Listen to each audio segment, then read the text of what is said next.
আসসালামু আলাইকুম। Welcome students. আমি রাবেয়া খাতুন সিদ্দিকা, বরিশাল আঞ্চলিক হাই স্কুল, কেরানীগঞ্জ, ঢাকা।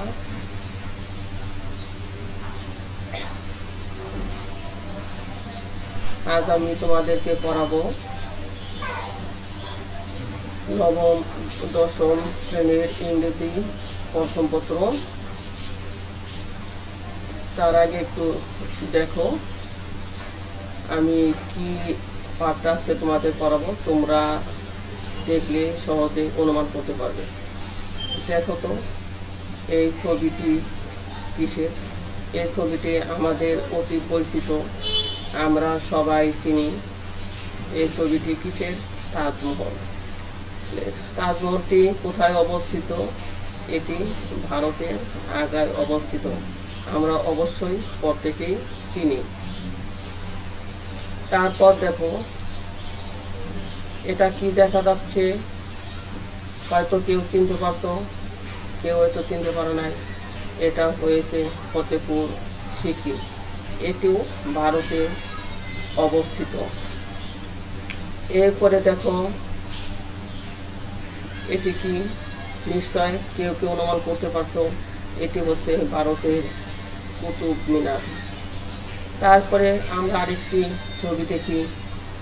এই ছবিটি কিসের? কেউ অনুমান করতে পারো কিনা? এই ছবিটি হচ্ছে রেড ফোর্ট। এই রেড ফোর্ট এটিও ভারতে অবস্থিত। তাহলে তোমরা হয়তো অনেকেই অনুমান করতে পারছো আজ আমি কি পড়াবো। আজ আমি ভারতের একটা পাঠ তোমাদেরকে পড়াবো। সেই ভারতের পাঠটা পড়ানোর আগে আমি তোমাদের ভারতের কিছু প্রসিদ্ধ স্থাপনাগুলো সম্পর্কে একটু ধারণা দিচ্ছি। আজ আমাদের যে পাঠ আছে, লেসন আছে, তার ভিতরে দেখা গেছে তাজমহল, ফতেপুর সিক্রি, কুতুব মিনার এবং রেড ফোর্টের কথা উল্লেখ আছে। তাই আমরা সেই চারটি স্থাপনা সম্পর্কে আগে জেনে নিলাম। তাজমহল সপ্ত আশ্চর্যের একটি বিষয়, আমরা সকলেই জানি। তাহলে এখন আমরা দেখি আমাদের পাঠটি কি। তাহলে দেখো today's lesson is unit 6 hour neighbours. Neighbours অর্থ কি আমরা জানি? প্রতিবেশী। প্রতিবেশী বলতে আমরা তাদেরকে বুঝি যারা আমাদের আশেপাশে বাস করে, তারা আমাদের প্রতিবেশী। এখানে রাষ্ট্র দিক থেকে বাংলাদেশের আশেপাশে যে সমস্ত রাষ্ট্রগুলো আছে, সে রাষ্ট্রগুলো হচ্ছে কি আমাদের প্রতিবেশী। তাহলে এখন সেই আমাদের প্রতিবেশী রাষ্ট্র কয়েকটি আছে, তার ভিতরে আজ আমি পড়াবো কি? ইন্ডিয়া ইউনিটি ইন ডাইভার্সিটি, অর্থাৎ বৈচিত্র্যের মাঝে একতা। বৈচিত্র্য কি? অনেক জিনিস, ভিন্ন ভিন্ন জিনিস, বিভিন্ন জিনিস, সেগুলোকে বলা হয়েছে কি? বৈচিত্র্য। ইউনিটি একতা, তার মানে কি? বৈচিত্র্যের মাঝে একতা।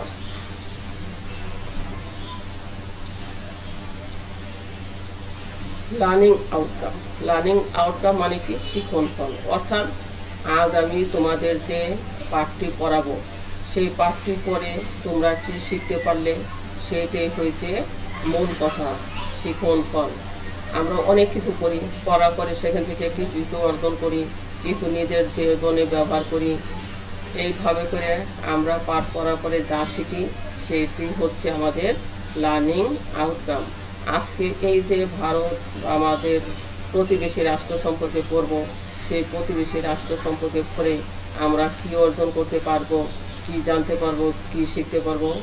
তাহলে দেখো স্টুডেন্টস অর্থাৎ তোমরা উইল বি এবল, সক্ষম হবে টু রিড পড়তে, কম্প্রিহেন্ড বোধগম্য হইতে, অ্যান্ড সামারাইজ টেক্সট এবং কি পাঠের সারমর্ম পড়তে। অর্থাৎ তোমরা এই পাঠটি পড়তে পারবে, উপলব্ধি করতে পারবে এবং সারাংশ সম্পর্কে কি ধারণা লাভ করতে পারবে।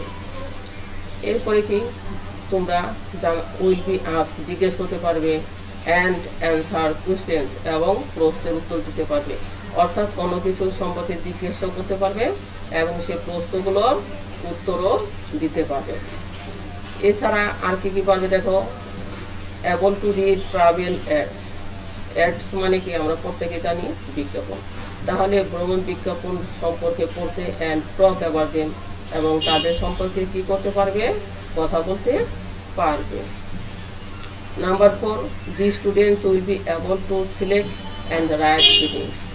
তোমরা কোনো কিছু নির্বাচন করতে এবং শিরোনাম লিখতে পারবে। তারপরে দেখো কি আছে, এছাড়া আরও কি পারবে, will be able to right letters, অর্থাৎ তোমরা চিঠি লিখতে পারবে। টু ফ্রেন্ডস, কাকে, বন্ধুদেরকে। ডিসক্রাইবিং, বর্ণনা করে প্লেসেস অফ ইন্টারেস্ট, অর্থাৎ কোনো ইন্টারেস্ট শব্দ অর্থ কি, আনন্দদায়ক, মজার বা আকর্ষণীয়। অর্থাৎ তোমরা কোনো আকর্ষণীয় স্থানের বর্ণনা দিয়ে তোমার বন্ধুদেরকে কি করতে পারবে, চিঠি লিখতে পারবে। তাহলে এই পাঠটি পড়ার পরে আমরা কিছু কিছু জিনিস করতে পারবো। সেটা কি, বন্ধু বান্ধবের কাছে কোনো আকর্ষণীয় স্থানের বর্ণনা দিয়ে চিঠি লিখতে পারবো, কোনো শিরোনাম সম্পর্কে জানতে পারবো, বিজ্ঞাপন পড়তে এবং বিজ্ঞাপন দাতাদের সাথে কি করতে পারবো, কথা বলতে পারবো, কোনো প্রশ্ন জিজ্ঞেস করতে পারবো এবং তার উত্তর দিতে পারবো। পরের স্লাইডে যাই। ওয়ার্ড মিনিং, শব্দার্থ। অর্থাৎ আমার এখানে অনেক শব্দার্থ আছে, সেই শব্দার্থগুলো তোমাদের কাছে বেশিরভাগই পরিচিত, কিন্তু কিছু শব্দার্থ হয়তো কারো কাছে পরিচিত নাও হতে পারে। সেই জন্য আমি সামান্য কিছু শব্দার্থ তোমাদের সামনে বলবো, যেটি হয়তো অনেকেরই জানা নেই। সেই শব্দ অর্থগুলো আমি তোমাদেরকে জানাবো এক এক করে। ইনভেশন, ইনভেশন শব্দের অর্থ কি, হামলা। এরপরে ইউনিফিকেশন, ইউনিফিকেশন শব্দ অর্থ কি, একীভবন।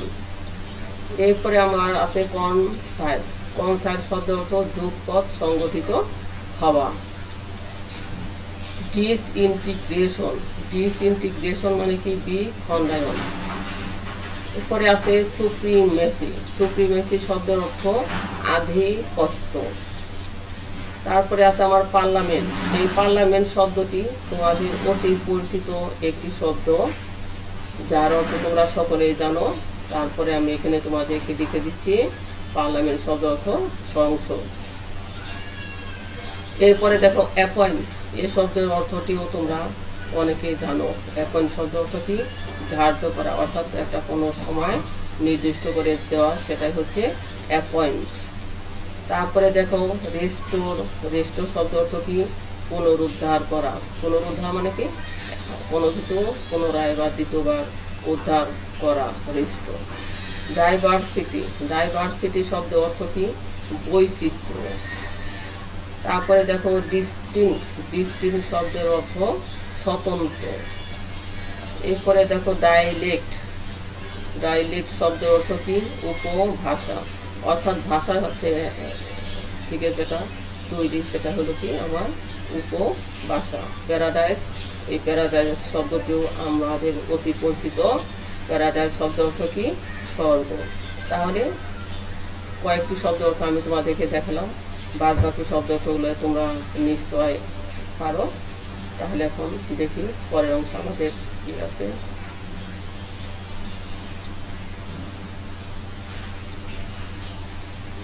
India, unit in diversity. Unity অর্থ কি, একতা, ডাইভার্সিটি বৈচিত্র্য। তাহলে কি ধারালো অর্থ, বৈচিত্র্যের মাঝে একতা। এখন দেখো আমাদের আজকের লেসনটি। India is our closest neighbour, ভারত হচ্ছে আমাদের সবচেয়ে ঘনিষ্ঠ বা কাছাকাছি প্রতিবেশী। It is the largest among South Asian countries, এটি দক্ষিণ এশিয়া শহরের দক্ষিণ এশিয়ার একটি বড়, এশিয়া দেশগুলোর ভিতরে একটি বড় রাষ্ট্র। ইনফ্যাক্ট প্রকৃতপক্ষে India is the seventh largest country in the world with an area of 32,87,590 square kilometers. প্রকৃতপক্ষে এটি পৃথিবীর ভিতরে সপ্তম, যার এরিয়া হচ্ছে 32,27,590 square kilometre. India is bounded by the Indian Ocean on the south, the Arabian Sea on the west, and the Bay of Bengal on the east. Bharat সীমানায় রয়েছে ভারতীয় সমুদ্র দক্ষিণে, তারপরে রয়েছে আরাবিয়ান সি অর্থাৎ আরবীয় সাগর পশ্চিমে এবং বে অফ বেঙ্গল রয়েছে পূর্ব পাশে। It is border by Pakistan to the west. এর সীমানা হয়েছে পশ্চিমে Pakistan, China, Nepal and Bhutan to the north, এবং চায়না, নেপাল, ভুটান হয়েছে দক্ষিণে। And Bangladesh and Myanmar to the east. Bangladesh ও মায়ানমার হচ্ছে পূর্ব দিকে। India is the world's second most populous country after China. চীনের পরেই হচ্ছে জনসংখ্যার দিক দিয়ে ভারত দ্বিতীয়তম জনবহুল দেশ। It's population is around 1.5 billion. এর জনসংখ্যা হচ্ছে 1.5 billion. New Delhi is the capital of India and about 13 million people live in the city. Naya Dilli হচ্ছে এর রাজধানী এবং এই শহরে 13 মিলিয়ন লোক বাস করে।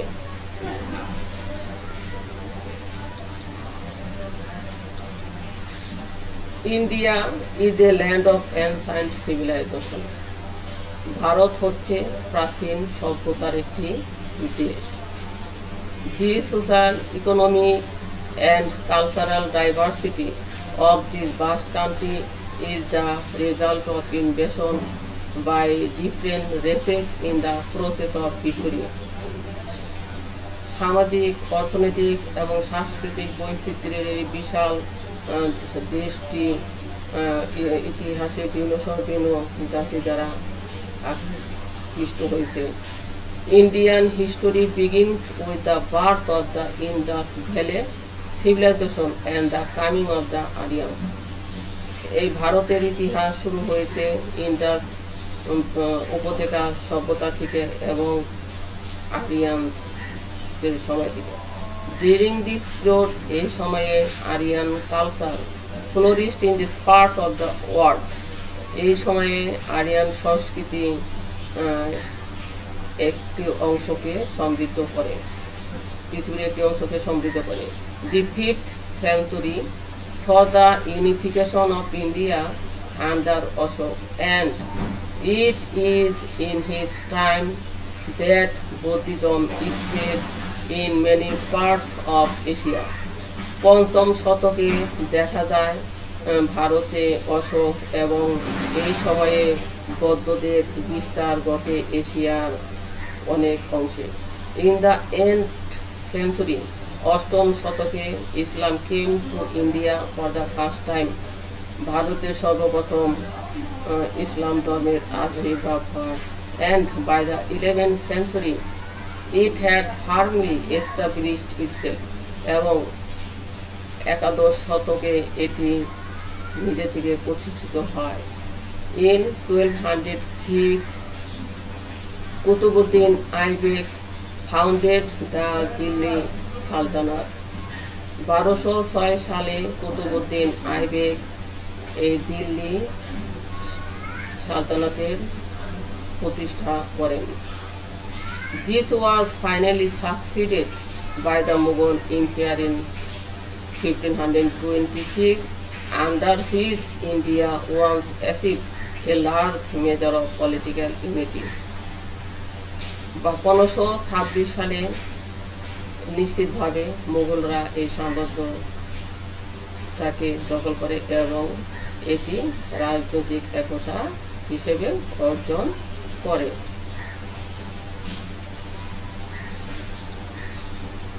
It was in the 7th century that the Europeans came to India. সতেরোশো শতকে ইউরোপিয়ানরা ভারতে আসেন।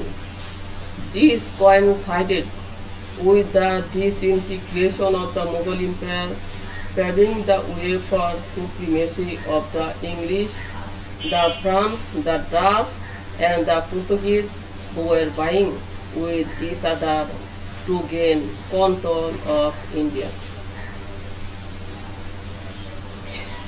এই সময় দেখা যায় মুঘল সাম্রাজ্য উন্মুক্ত হয় বা আসার পথ উন্মুক্ত করে দেয় তাদের ইংরেজিদের, তারপরে ফ্রান্স, ডাচ এন্ড পর্তুগিজদের, যারা কি করে ভারতকে নিয়ন্ত্রণে আনার কৌশল অর্জন করে। The English emerged as the victors. ইংরেজি জাতি এখানে বিজয়ী হিসেবে আবির্ভূত হয়। In 1774, Warren Hastings was appointed the first Governor General of India by the East India Company. 1774 Warren হেস্টিংসকে নিয়োগ করা হয় গভর্নর হিসেবে ভারতে ইস্ট ইন্ডিয়া কোম্পানি থেকে। In 1876, Queen Victoria was given the title Empress of India by the British rule Parliament, and India came under the British rule. 1876 সালে রানী ভিক্টোরিয়াকে ভারতের সম্রাজ্ঞী হিসেবে উপাধি দেওয়া হয়, যার ফলে ভারতে ব্রিটিশ শাসনের শুরু হয়। The British rule India for nearly 200 years. এই ব্রিটিশ শাসন দীর্ঘ 200 বছর যাবৎ চলতে থাকে। দিস পিরিয়ড, এই সময়ে ওয়াজ মার্ক চিহ্নিত হয় বা ইন্ডিয়াস স্ট্রাগল ফর ইন্ডিপেন্ডেন্স। এই সময় স্বাধীনতার জন্য ভারতবাসী সংগ্রাম করতে থাকে। Through a series of heroic and patriotic movements two restore freedom, India goat its independence in 1947। এরপরে থেকে বীরত্ব এবং দেশপ্রেমিকের আন্দোলন হিসেবে স্বাধীনতা পুনরুদ্ধার শুরু হয়। এরপরে 1947 সালে ভারত তার স্বাধীনতা লাভ করে।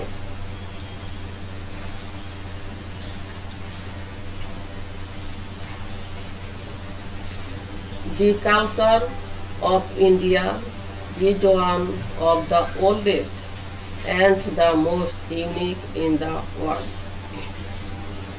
ভারতের এই সংস্কৃতি হচ্ছে পৃথিবীর সবচেয়ে পুরাতন এবং অদ্বিতীয় সংস্কৃতি। There is amazing cultural diversity throughout the country. অবাক করা সাংস্কৃতিক বৈচিত্র্য সারা দেশব্যাপী। The South, North and Northeast have their own distinct cultures, and almost every state has carved out its own cultural distinction. দক্ষিণ, উত্তর এবং উত্তর পূর্বে রয়েছে তাদের নিজস্ব সংস্কৃতি এবং সমস্ত রাষ্ট্র জুড়ে রয়েছে নিজস্ব কৃষ্টি কালচার সংস্কৃতি। There is hardly any culture in the world that is as varied and unique as India. পৃথিবীতে এমন কোনো সংস্কৃতি নেই যেটা ভারতে অদ্বিতীয় হিসেবে পরিচিত না। There are 17 major languages and 844 dialects used by the people of India. ভারতে প্রধান ভাষা রয়েছে 17টি এবং 844টি উপভাষা রয়েছে যা ভারতীয়রা ব্যবহার করে থাকেন।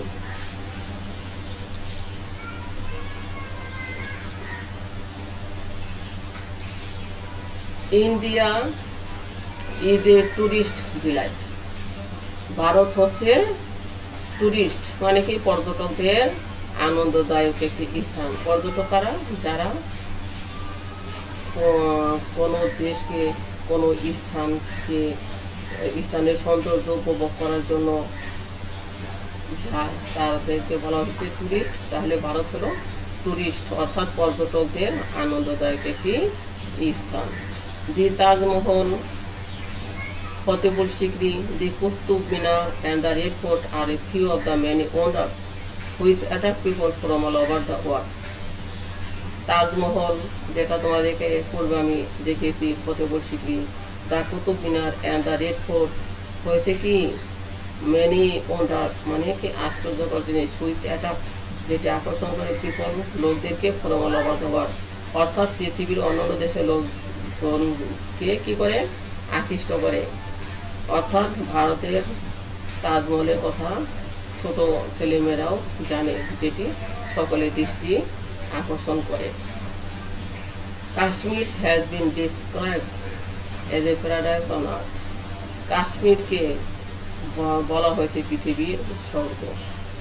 The country of mountains, valleys, deserts, rivers and lakes offer the richness of a mini world within a single country.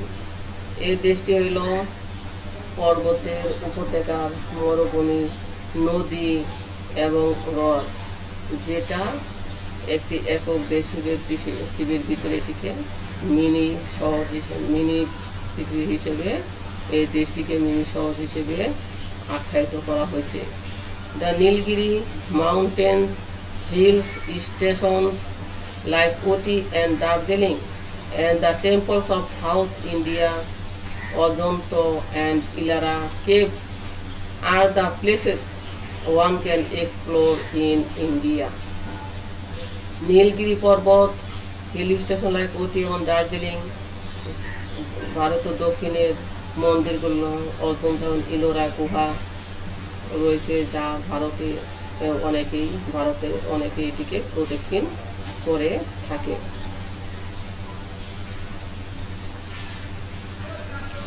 Evaluation মূল্যায়ন অর্থাৎ আমরা যিনি ভারতের এই লেসনটি পড়লাম, ভারতের এই পাঠটি পড়লাম, এই ভারতের পাঠটি পড়ে আমরা কি জানতে পারলাম বা কি বুঝতে পারলাম, কি শিখতে পারলাম, এখন সেটারই একটা মূল্যায়ন হচ্ছে। অর্থাৎ তোমরা কতটুকু পাঠটি বুঝতে পারছো সেই সম্পর্কে তোমাদেরকে কিছু ধারণা দেওয়া হচ্ছে।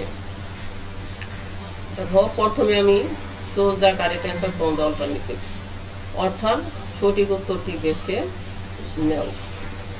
তাহলে দেখি 1 নম্বর প্রশ্ন আমার কি আছে, which of the following sentence is correct, নিচের কোন সেন্টেন্সটি সঠিক। Every part of India has its own cultural identity অর্থাৎ ভারতের প্রত্যেক অংশেরই রয়েছে নিজস্ব সংস্কৃতির পরিচয়। Number B, the Europeans were attracted by the Indian culture. ইউরোপিয়ানসরাও আকৃষ্ট হয়েছিল ভারতের এই সংস্কৃতির প্রতি। Number C, there is a hardly any distinctive culture in India. এমন কোনো নিজস্ব সংস্কৃতি নেই যেটা ভারতে নেই। The Indian Parliament declared Queen Victoria as the Empress of India. ভারতের সংসদে ঘোষণা দেওয়া হলো রানী ভিক্টোরিয়াকে ভারতের সম্রাজ্ঞী হিসেবে। উত্তরটি আমরা সাথে সাথে জেনে নেই। উত্তর হচ্ছে কি answer A, every part of India has its own cultural identity. প্রত্যেক অংশে রয়েছে নিজস্ব সংস্কৃতি। এরপরে দেখি নাম্বার 2তে কি আছে।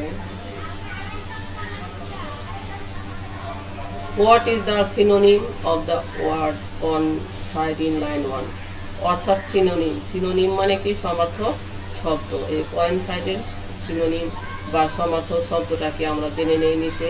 নিশ্চয় আছে এ আইডেন্টিফাই, বি হইল কনকার, সিতে হইল ইকুয়াল, ডিতে হইল সিমিলার। তাহলে এখন আমরা কি বুঝতে পারছি এই কয়েনসাইড শব্দের অর্থটা কি? আইডেন্টিফাই, আইডেন্টিফাই কি বুঝতে পারো সকলে? কি কনকার অর্থ বুঝতে পারো, ইকুয়াল, সিমিলার, সবগুলো শব্দই কিন্তু ইজি। তাহলে কি আমরা কি এর শব্দ অর্থটি বুঝতে পারছি? না পারি নেই।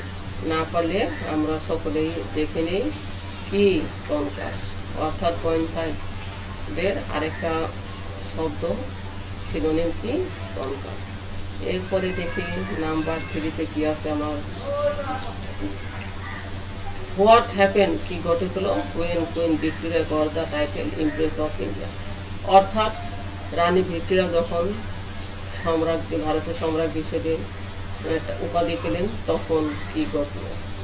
এই নাম্বার দেখি ইন্ডিয়া ডিক্লার ইটস কিংডম, ভারত কি করলো? স্বাধীনতা ঘোষণা দিল। The British declared India free, ব্রিটিশরা ভারতকে স্বাধীন হিসেবে ঘোষণা দিল। Number 6, the East India Company left India, East India Company ভারত ছেড়ে গেল। The India loss is emancipation, ভারতের স্বাধীনতা হারল। তাহলে আমরা কি দেখি? Answer India loss is emancipation, অর্থনৈতিক স্বাধীনতা, অর্থাৎ ভারত তার কি হলো? তার স্বাধীনতা হারল। এরপরে দেখি number 4, what is the purge of the passage, অর্থাৎ এই যে প্যাসেজটি দিয়েছে এই প্যাসেজের উদ্দেশ্য কি? কি উদ্দেশ্যে এই প্যাসেজটি এখানে দেওয়া হয়েছে? Two attract people to India, ভারতে লোকজনকে আকৃষ্ট করার জন্য। To highlight the heritage of India, ঐতিহ্যকে গুরুত্ব তুলে ধরা। হাইলাইট শব্দের অর্থ আমরা সকলে হয়তো পারি। হাইলাইট মানে কি? গুরুত্ব তুলে দেওয়া। Number 3, to give some general information about India, ভারতের সাধারণ তথ্য সম্পর্কে কিছু জানানো।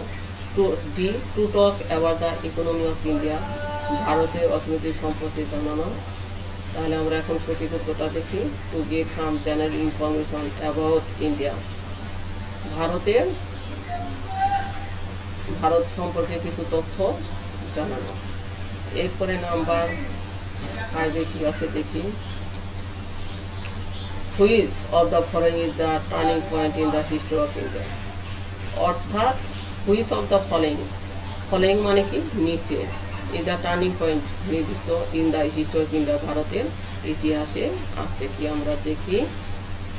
1, দি কামিং অফ দ্য ফ্রান্সদের আগমন। B, the declaration of Queen Victoria the Empress of India, রানী ভিক্টোরিয়াকে ভারতের সম্রাজ্ঞী হিসেবে ঘোষণা। C, the coming of the ইউরোপিয়ানসদের আগমন। D, the coming of the ব্রিটিশদের আগমন। আমরা সঠিক উত্তরটা দেখে নিই কি। Answer the coming of the Europeans, অর্থাৎ ইউরোপিয়ানসদের আগমন। নাম্বার 6-এ দেখে কি আছে। Which of the following words is the closest meaning of Victor, which কোনটি অফ দ্য ফলোইং ওয়ার্ডস, নিচের শব্দের ইজ দ্য ক্লোজেস্ট মিনিং মানে কি? কাছাকাছি অর্থ ভিক্টর। তাহলে আমরা ভিক্টর শব্দ অর্থ কি জানি প্রত্যেকেই? ভিক্টর অর্থ কি? বিজয়ী বা জয়ী। তাহলে আমরা এই বিজয়ী বা জয়ী শব্দের আরেকটা ইংরেজি আমরা দেখি কাছাকাছি অর্থ হয় যেটা কি? হিরো। হিরো অর্থ কি? তো আমরা সবাই জানি আমরা জানি। এরপরে বীর শব্দ অর্থ কি? মেডালিস্ট। তাহলে দেখো এখানে আমার কি হয়েছে? ভিক্টর জয়। জয় হইলে পরে আমার কি? হিরো তো নায়ক, এটা তো হবে না। তাহলে আমার কি? মানে কি? বিজেতা। তাহলে ভিক্টর জয়ী আর বিজয়ী আর কনফেরার কি? আমার সমার্থক শব্দ, অর্থাৎ কি? ক্লোজেস্ট মিনিং অথবা সিনোনিম। এরপরে নাম্বার 7 আমরা দেখি কি আছে। What is the ultimate result of the disintegration of the Mughal empire, অর্থাৎ মুঘল সাম্রাজ্যের ফলে মুঘল এই সাম্রাজ্যের এর চেন একই ভবন এর ফলাফলটা কি হয়েছিল আমরা দেখি। India came under the British rule, কি হলো, ভারত ব্রিটিশদের অধীনে চলে গেল। India got introduce to modern way of life, ভারতবাসীরা আধুনিক জীবন সম্পর্কে পরিচিত হলো। Number C, the European started business here, ইউরোপিয়ানরা এখানে ব্যবসা শুরু করলো। Number C, India was divided among the Europeans, ইউরোপিয়ানদের ভিতরে ভারত বিভক্ত হয়ে গেল। তাহলে আমরা দেখি সঠিক উত্তরটি কি। India came under the British rule, Bharat কি হলো, ব্রিটিশদের শাসনের অধীনে চলে গেল।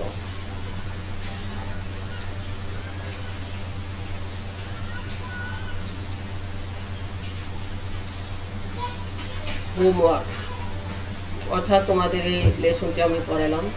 এখন তোমাদের এই লেসনের উপরে আমি তোমাদেরকে কিছু কাজ দেব, যে কাজগুলো তোমরা নিজে নিজে চেষ্টা করে দেখবে।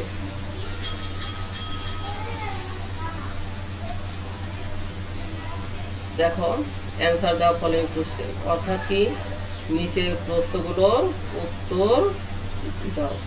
কি প্রশ্ন দেখি আমরা। এই নম্বরে আছে কি, India is a tourist delight, Bharat হচ্ছে কি পর্যটকদের একটি আনন্দদায়ক স্থান। Describe it in your own words, এটি তোমার নিজের ভাষায় বর্ণনা করো। তাহলে আমরা পড়ার ভিতরে কি অনেক কিছু দেখেছি। ইন্ডিয়া যে ট্যুরিস্ট ডিলাইট, কেন কি কারণে, সেখানে তাজমহল আছে, ফতেপুর সিকরি আছে, রেড ফোর্ট আছে, কুতুব মিনার আছে, আরও পাহাড় পর্বত, আমরা অনেক কিছুই পাঠের ভিতরে দেখেছি আছে। এই সমস্ত কারণে বিদেশিদেরকে কি করে, মানে আকৃষ্ট করে। এটি তোমরা সুন্দর করে সাজিয়ে লিখবে। Number B, how did India come under the British rule, অর্থাৎ কেমন করে ভারত ব্রিটিশদের অধীনে আসলো। এই লেসনটি আমরা একটু আগেই পড়েছি। অর্থাৎ বিভিন্ন দেশ থেকে কী করতে থাকে, লোকজন এসে সেখানে ব্যবসা বাণিজ্য করতে থাকে। আস্তে আস্তে ভারতের অধীনে, ভারতটা ব্রিটিশদের অধীনে চলে যায়। C, how do you think India is culturally diverse, how do you think, অর্থাৎ তুমি কি মনে করো বা চিন্তা করো, অর্থাৎ ভাবো যে ভারত মানে সংস্কৃতির দিক থেকে বৈচিত্র্যময়। এরপরে number D, describe the reasons of calling India a mini word in 2-3 sentences, অর্থাৎ বর্ণনা দাও কারণ কি এই যে ভারতকে যে মানে ছোট একটি বিশ্ব শহর হিসেবে আখ্যায়িত করা হয়েছে, এটি তুমি তোমার নিজের ভাষায় 2-3টি সেন্টেন্সে লিখবে।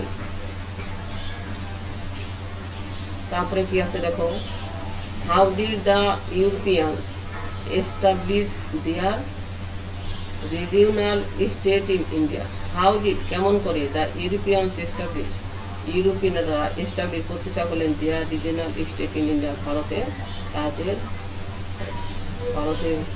তাদের আধিপত্য। এইটা সম্পর্কে তোমরা নিজেরা তৈরি করবে।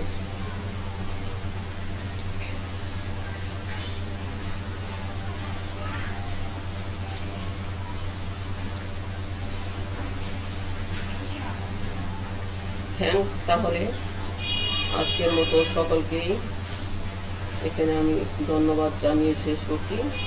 আগামীতে আবার দেখা হবে।